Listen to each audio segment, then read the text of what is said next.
Hello दोस्तों। तड़का series की इस फिफ्थ वीडियो में आपका स्वागत है। इसमें हम मानव रक्त के बारे में अब तक जान रहे हैं। मानव रक्त के बारे में हमने बहुत सारे टॉपिक पीछे जान लिए हैं कि ह्यूमन ब्लड के अंदर होता क्या क्या है, किस किस चीज़ से क्वेश्चन आते हैं। आज हमारा टॉपिक है डब्ल्यूबीसी। डब्ल्यूबीसी जो हमारे ब्लड में होती हैं, वाइट ब्लड सेल्स, वो उससे किस प्रकार के क्वेश्चन बनते हैं। चलिए आइए तैयार करते हैं अपने टॉपिक को। जो डब्ल्यूबीसी होता है वो वाइट ब्लड सेल्स के नाम से जाना जाता है दोस्तों। वाइट ब्लड सेल्स श्वेत रक्त कोशिकाएं इसको हिंदी में बोलते हैं। और इसको वैज्ञानिक नाम इसका जो है या फिर साइंटिफिक नेम इसका ल्यूकोसाइट होता है। नोट कर लीजिएगा, ल्यूकोसाइट। ल्यूकोसाइट किसे बोलते हैं? डब्ल्यूबीसी को। यहाँ से आपको एक क्वेश्चन पता लग गया डब्ल्यूबीसी का वैज्ञानिक नाम क्या है। अगला क्वेश्चन है कि डब्ल्यूबीसी और आरबीसी दोनों का जो रेशो होता है वो कितना होता है। तो आरबीसी जो रेड ब्लड सेल्स है, जिसके बारे में हमने फोर्थ क्लास में बात की है तड़का सीरीज की, आरबीसी से जितने भी क्वेश्चन बनते हैं वो क्लियर किए हैं। और यहाँ पे आरबीसी से डब्ल्यूबीसी का जो रेशो होता है वो 600:1 होता है। यानी कि ये 600 की संख्या में मिलेंगी तो ये एक ही मिलेगी। ठीक है, डब्ल्यूबीसी। आगे चलते हैं। इनकी जो संख्या होती है, क्वांटिटी पूछी जाती है तो 8000 से 10,000 100 ml के अंदर होती हैं। ठीक है, 100 ml के अंदर 8000 से 10,000 की संख्या पाई जाती है। अगर हम 100 ml ब्लड ले रहे हैं, ठीक है, तो इनकी संख्या 8000 से 10,000 पाई जाएगी। और ये क्या बोली जाती हैं? लार्जेस्ट ब्लड सेल्स बोली जाती हैं। सबसे बड़ी रक्त कोशिकाएं होती हैं। ठीक है, क्या होती हैं? सबसे बड़ी रक्त में जो कोशिकाएं हमने बात की थी कि आरबीसी कैसी होती है, सबसे छोटी होती है। और सबसे बड़ी कौन होती है? तो डब्ल्यूबीसी होती है। यहाँ से आपके 4 क्वेश्चन कंप्लीट होते हैं। नोट करते चलिएगा दोस्तों। फॉर्मेशन, इनका निर्माण कहाँ होता है? तो बोन मैरो में होता है। हमने खून का निर्माण सबसे पहले पढ़ लिया था कि हमारे ब्लड का जो निर्माण होता है वो कहाँ पे होता है? बोन मैरो में होता है। ठीक है, फॉर्मेशन इनका निर्माण जो होता है वो बोन मैरो में होता है। बोन मैरो हमने बताया था कि हड्डियों के बीच में जो खोखली जगह होती है वहाँ पे बोन मैरो बोला जाता है, वहाँ पे बनता है। और जो इनका रीजनरेशन होता है वो ब्लड के अंदर ही होता है। ब्लड के अंदर इनका रीजनरेशन होता है। डेथ इनकी लिवर में और ब्लड में दोनों में होती है। ठीक है, मरती है ना। तो जीवन काल कितना होता है? 2 से 4 दिन का भी होता है। और डिपेंड करता है कि ये कितना वर्क कर रही हैं। अगर ज़्यादा वर्क कर रही हैं, ज़्यादा प्रतिरक्षा कर रही हैं, शरीर में प्रतिरक्षा का काम करती हैं, ज़्यादा विषाणुओं से लड़ना पड़ रहा है तो 4 दिन में ख़त्म हो जाएंगी। और अगर नहीं लड़ना पड़ रहा है तो 21 दिन तक रह सकती हैं। ठीक है, जैसा काम वैसे दिन। ठीक है, नोट करते चलिएगा। अगला है, इसमें न्यूक्लियस पाया जाता है। ठीक है, जैसे हमने बात की थी कि आरबीसी में न्यूक्लियस पाया जाता है या नहीं, तो वहाँ पे मना कर दी थी कि नहीं पाया जाता। ऊँट में पाया जाता है, स्तनधारियों में, है ना।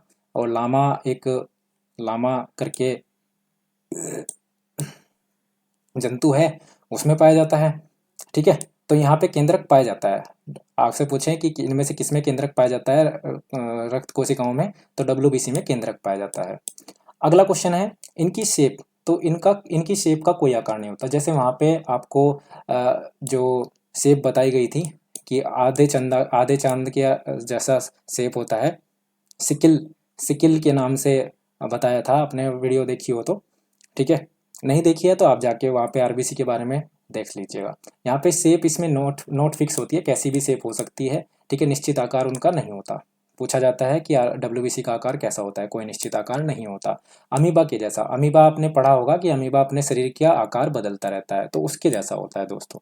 ठीक है, कैसा भी हो सकता है, पूरे ब्लड में कैसे भी आकार में ये पाया जा सकता है। तो डब्ल्यूबीसी से आपके क्वेश्चन यहाँ से बहुत सारे कंप्लीट होंगे।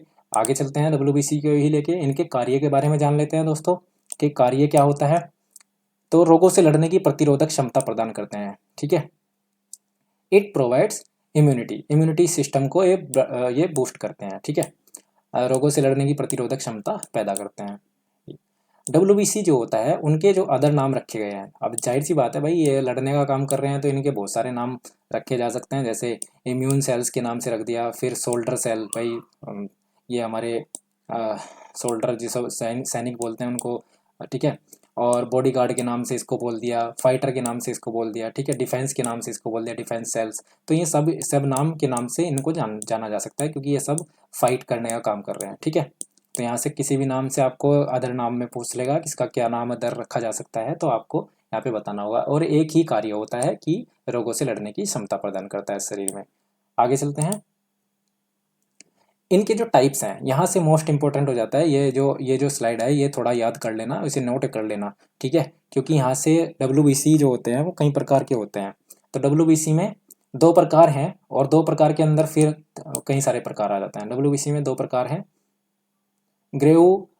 ग्रेन्युलोसाइट, ग्रेन्युलोसाइट पहला है, ग्रेन्युलोसाइट मैंने हिंदी और इंग्लिश दोनों में लिख दिया, ग्रेन्युलोसाइट और एग्रेनुलोसाइट, ठीक है, एग्रेनुलोसाइट, ठीक है, ग्रेनुलोसाइट और एग्रेनुलोसाइट, इसे नोट कर लीजिएगा दोस्तों। तो कि WBC का दो प्रकार के होते हैं, ग्रेनुलोसाइट और एग्रेनुलोसाइट।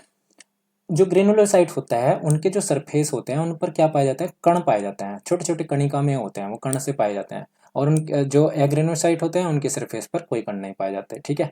यहाँ से इनकी पहचान यही है कि इनके शरीर पर कण होते हैं और इन पर कण नहीं पाए जाते, ठीक है, ग्रेनुलोसाइट और एग्रेनुलोसाइट। जो ग्रेनुलोसाइट होते हैं ये 3 प्रकार के होते हैं और एग्रेनुलोसाइट 2 प्रकार के होते हैं। यहाँ से आप टाइप्स नोट कर लेना कितने प्रकार के होते हैं। तो पहला है ग्रेनुलोसाइट में बेसोफिल्स होता है और इसिनोफिल्स दूसरा होता है और न्यूट्रोनोफिल्स तीसरा होता है। नोट कर लीजिएगा दोस्तों, बेसोफिल्स, इसिनोफिल्स और न्यूट्रोनोफिल्स, ठीक है, तीनों नाम याद कर लीजिएगा। अब इनमें से सबसे कम मिनिमम जो होती हैं वो ये होती हैं और सबसे ज़्यादा कौन होती हैं, ये होती हैं, ठीक है, न्यूट्रोनोफिल्स। इनमें सबसे ज़्यादा और सबसे कम जो होती हैं वो आपको बता दिया मैंने। तो बेसोफिल्स, इसिनोफिल्स और न्यूट्रोनोफिल्स 3 हो गई। अब इन तीनों के बारे में पहले जान लेते हैं। तो बेसोफिल्स और इसिनोफिल्स ये दोनों जो हैं ये दोनों क्या होती हैं, ये दोनों नॉन लिविंग होती है। जो इनमें जो कण होते हैं वो नॉन लिविंग कण होते हैं, ठीक है, और नॉन लिविंग कणों से इम्यूनिटी प्रदान करते हैं, नॉन लिविंग कणों से लड़ते हैं। जो जीवित नहीं होते वो कण हमारे शरीर में अगर जा रहे हैं उनसे लड़ने की क्षमता प्रदान करते हैं, ठीक है। तो जो केमिकल होता है हिस्टामिन, ठीक है, उसको ये प्रतिरक्षा प्रदान करते हैं हिस्टामिन को, और ये छींक लाने से बचाते हैं, ठीक है। छींक आती है हमको जब ये नॉन लिविंग हमारे शरीर में जाता है तो उससे छींक आती है और उससे ही ये हमें बचाती हैं, ठीक है। नॉन लिविंग कणों से लड़ने की क्षमता प्रदान करते हैं बेसोफिल्स और इसिनोफिल्स, ये आप याद कर लीजिएगा। जो न्यूट्रोनोफिल्स है ये लिविंग जितने भी बैक्टीरिया होते हैं उनसे लड़ने की इम्यूनिटी प्रदान करते हैं, बस यही अंतर है इसमें। जो ये दोनों तो एक जगह हैं, ये दोनों जो हैं वो नॉन लिविंग कणों से लड़ने की क्षमता देते हैं। जो भी हमारे नाक में वगैरह में जाते हैं तो हमें छींकें आती हैं और वो छींक इन्हीं के कारण आती है, ठीक है। और जो न्यूट्रोनोफिल्स हैं ये हमें लिविंग बैक्टीरिया से बचाने की इम्यूनिटी प्रदान करते हैं। अब आगे चलते हैं। तो एग्रेनोसाइट में जिसमें कण नहीं पाए जाते सरफेस पर, उसके बारे में बात कर लेते हैं। तो मोनोसाइट्स और लिम्फोसाइट्स 2 प्रकार की होती हैं, मोनोसाइट्स और लिम्फोसाइट्स, नोट कर लीजिएगा। ये 2 प्रकार के हैं जिन पर कण नहीं पाए जाते। मोनोसाइट्स ये लार्जेस्ट WBC, यानी कि आपसे पूछे कि सबसे बड़ी WBC का नाम क्या है, सबसे बड़ी WBC का नाम मोनोसाइट है, ठीक है, मोनोसाइट, सबसे बड़ी WBC का नाम मोनोसाइट है, ठीक है। और सबसे छोटी WBC का नाम लिम्फोसाइट है। यहाँ से क्वेश्चन बनते हैं ये जो मैं बोल रहा हूँ, ठीक है। सबसे बड़ी WBC का नाम मोनोसाइट, सबसे छोटी WBC का नाम लिम्फोसाइट, ऐसे तो याद कर लोगे, ठीक है। और ये दोनों जो मोनोसाइट और लिम्फोसाइट हैं ये दोनों इनके शरीर पर कण नहीं पाए जाते, ये एग्रेनोसाइट बोला जाता है इनको, ठीक है। अब मोनोसाइट और लिम्फोसाइट जो हैं ये एडवांस लेवल की होती हैं, ये दोनों एडवांस लेवल की होती हैं। ये एडवांस लेवल की इम्यूनिटी प्रदान करते हैं हमारे शरीर में। ये तो बहुत छोटे लेवल पर हो गया, कोई जीवाणु आ गया उसे मार दिया और जो निर्जीव आ गया उन्हें मार दिया, ये दोनों ये वाली जिन पर कण पाए जाते हैं, ठीक है। और ये जो होते हैं ये एडवांस लेवल पर, जैसे हमारे शरीर में बुखार आ गया या फिर आपका कोरोना वायरस से जो लोग बच गए उनको उनके लिए है, ठीक है, ठीक है। आगे चलते हैं। तो यहाँ से आपको मैं समझता हूँ कि ये WBC का जो टाइप्स हैं ये आपको क्लियर हो गए होंगे। एक बार और पॉज करके देख लीजिएगा, वीडियो को पीछे करके देख लीजिएगा क्या क्या बताया है। आगे चलते हैं।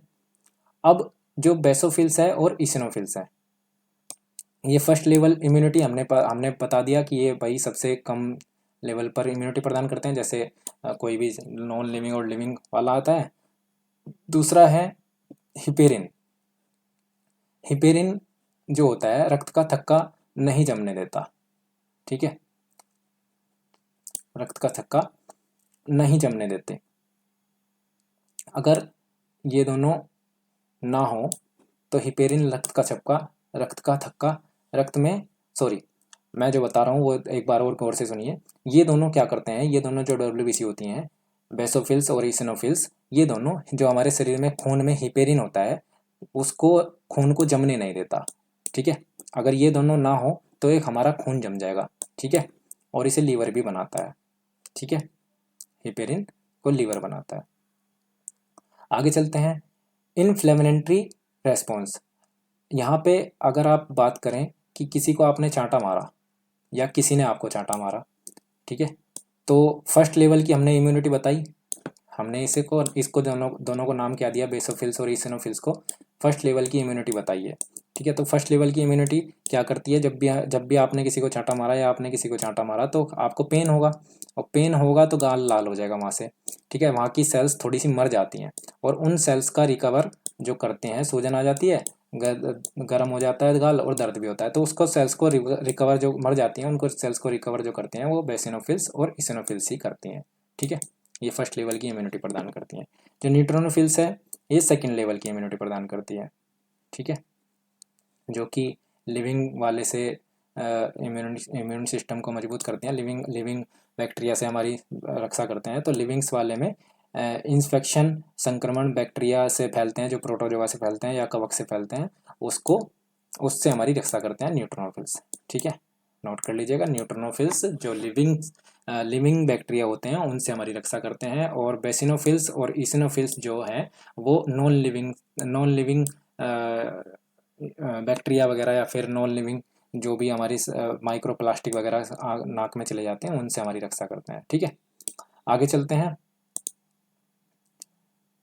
अगला है मोनोसाइट और लिम्फोसाइट। ये मोस्ट इंपॉर्टेंट है, यहाँ से दोनों के नाम याद कर लेना।